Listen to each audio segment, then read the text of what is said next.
एक टाइम चला था, एक धक्का और दो, बाबरी मस्जिद तोड़ दो। यही योगी जिसको आप लोग साधु संत कहते हो, हम तो हुमायूं का बेटा अकबर कहते हैं। हाथी घोड़े तोप तलवार। नमस्कार, मेरा नाम है गौरव पाल। आप देख रहे हैं गौरव का चश्मा। उत्तर प्रदेश में उल्टी गंगा बह रही है। अब तक सीधी बहती थी, लेकिन योगी राज में उल्टी बहने लगी है। ईमानदारी से काम करने वालों को सजा दी जा रही है, बल्कि जिन पर संगीन आरोप लग रहे हैं, एफआईआर के आदेश हो रहे हैं, उनकी वाहवाही हो रही है। देश की राजधानी दिल्ली में नफरत इस तरीके से फैला दी गई है कि खुलेआम मुसलमानों के धार्मिक स्थलों पर हमला करने की बात कही जा रही है और सब लोग चुप हैं।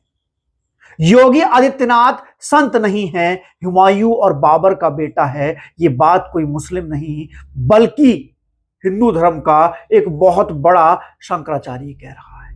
जी हाँ, ये खबरें आज पूरे दिन भर से वायरल हैं। इन्हीं खबरों के साथ हम आपके पास आए हैं। अगर आप लोग पहली बार हमारे चैनल पर आए हैं तो चैनल को सब्सक्राइब कर बेल आइकन दबा दीजिए।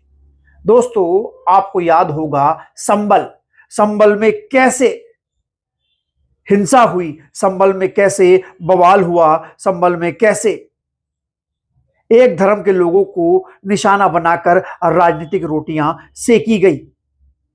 संभल में उम्मीद थी कि न्याय होगा जब जो वहां के जज साहब थे, सीजेएम विभांशु सुधीर, उन्होंने एक फैसला दिया तो थोड़ी सी उम्मीद जगी, आस जगी कि शायद लोगों को अब न्याय मिले। जी हां, आपको याद है सीओ अनुज चौधरी पर कई प्रकार के आरोप संभल हिंसा में लगे, जिसको देखते हुए सीजेएम जो चीफ जुडिशियल मजिस्ट्रेट होते हैं, उन्होंने पूरी पुलिस फोर्स जो उस समय वहां पर थी और सीओ अनुज चौधरी के खिलाफ आदेश दिए एफआईआर के कि संभल हिंसा में जो मृत्यु हुई थी उसकी जांच हो।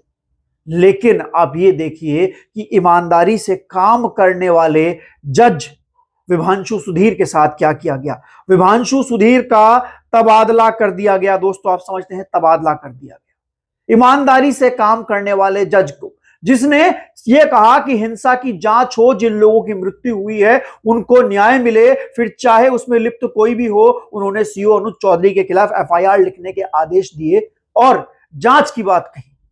और इतने में तबादले के ऑर्डर आ गए। योगी आदित्यनाथ सीजेएम विभांशु सुधीर की ईमानदारी से डर गए। उनको लगा कि ये सीजीएम कोई वैसा ही होगा जो हमारे हिसाब से काम करेगा, लेकिन विभांशु सुधीर ने संविधान की शपथ ली थी और संविधान की शपथ लेते हुए उन्होंने न्याय करने की बात कही और कहा कि इस पूरे मामले में जांच हो। लेकिन जांच से पहले एफआईआर के आदेश देते ही विभांशु सुधीर का तबादला सुल्तानपुर कर दिया गया और एक ऐसे सीजीएम को वहां पर लाकर बैठा दिया गया जिसने संभल की जो मस्जिद है उसमें सर्वे के आदेश दिए थे। जी हां, दोषी पुलिस पर केस दर्ज कराने की कीमत ईमानदार जज विभांशु सुधीर को ट्रांसफर और डिमोशन देकर चुकानी पड़ी। ट्रांसफर भी नहीं, डिमोशन, एक पद और घटा दिया। आप देख सकते हैं कैसे ईमानदारी से काम होगा इस देश में।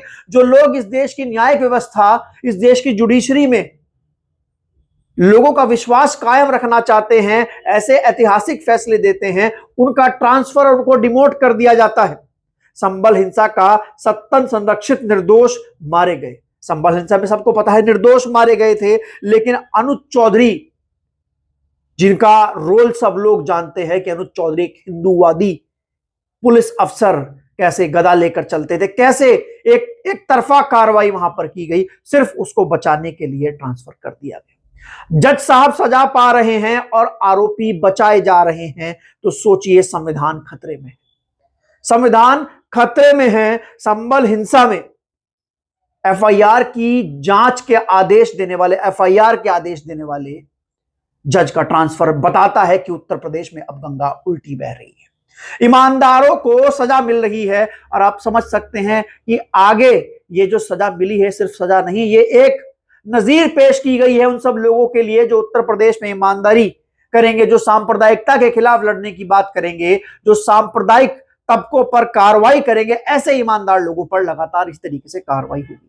आज इस पूरे मामले में योगी आदित्यनाथ का विरोध हुआ और नारे लगे कि जब जब योगी डरता है पुलिस को आगे करता है। ये नारे आज संभल के कोर्ट में लगे।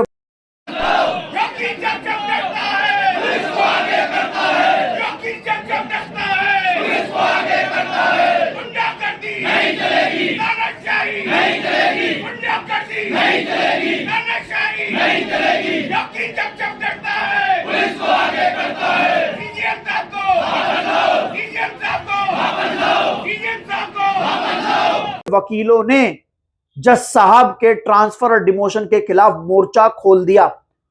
आप समझ रहे हैं, विरोध हर जगह से हो रहा है। यह सरकार सिर्फ विरोध को दबाना चाहती है।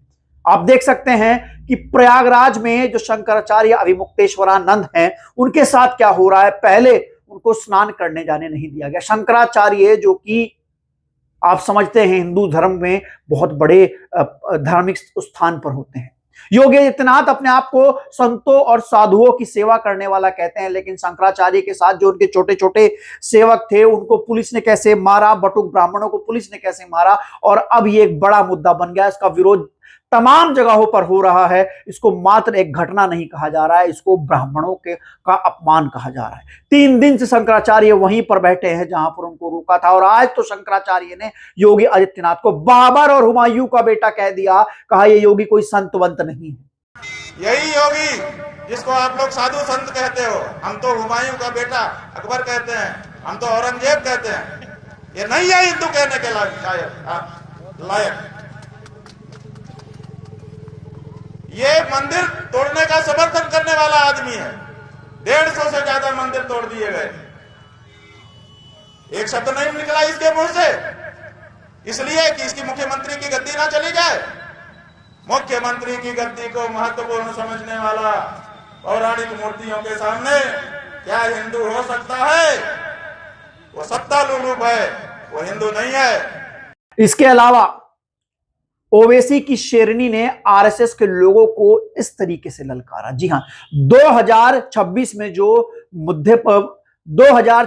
जो मुंबई में बीएमसी के चुनाव हुए, वहां से एक वीडियो सामने आया जहां पर ओवैसी की शेरनी हिजाब पहनकर आरएसएस के लोगों को ललकार रही है।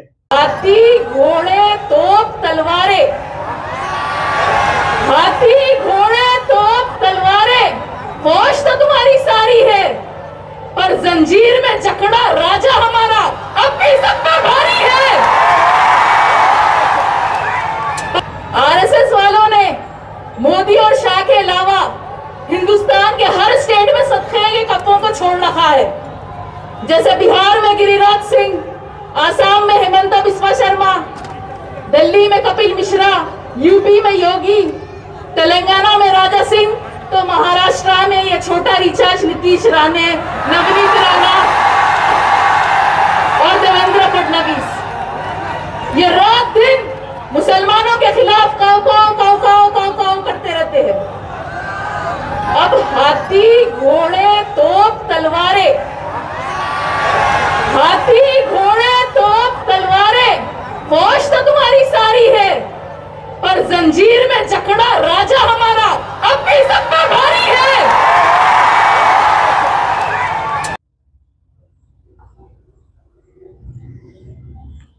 एक टाइम चला था एक धक्का और दो, बाबरी मस्जिद तोड़ दो। अब टाइम चलेगा एक धक्का और दो। थोड़ा सा हिंदू अगर सपोर्ट करे ना, एक दिन अगर सपोर्ट कर लिया, 10 मिनट में नहीं 2 मिनट में बाबरी जामा मस्जिद तोड़ देंगे। जय महाकाल, जय गौ माता। तोड़ने के बयान दिए जा रहे हैं और ऐसे नफरती चिंटू चिरकुटों के खिलाफ कोई कार्रवाई नहीं हो रही। जी हां, एक वीडियो आया है दिल्ली से एक कबूतर का, एक दंगई का, जो ये कह रहा है कि हिंदुओं को मिलकर जामा मस्जिद तोड़ देनी चाहिए। देख रहे हैं देश को कहां लेकर जा रहे हैं। वैसे तो ये गोबर भक्त बनेंगे, गोबर खाएंगे, गौमूत्र पिएंगे। चीन जो आगे निकल रहा है, दोष देंगे कि चीन तो इसलिए आगे निकल रहा है वहां आरक्षण नहीं है, लेकिन अपने देश में सांप्रदायिकता को फैलाएंगे, गोबर भक्ति करेंगे, पढ़ेंगे लिखेंगे है नहीं, मस्जिदों को तोड़ेंगे और फिर यहां पर आरक्षण को कोसेंगे। आप समझ सकते हैं कि देश का क्या हाल बना दिया गया है। खुले आम इस तरीके के बयान जो हैं वो आम हो गए हैं। इनको रोकने वाला कोई नहीं है, टोकने वाला कोई नहीं है।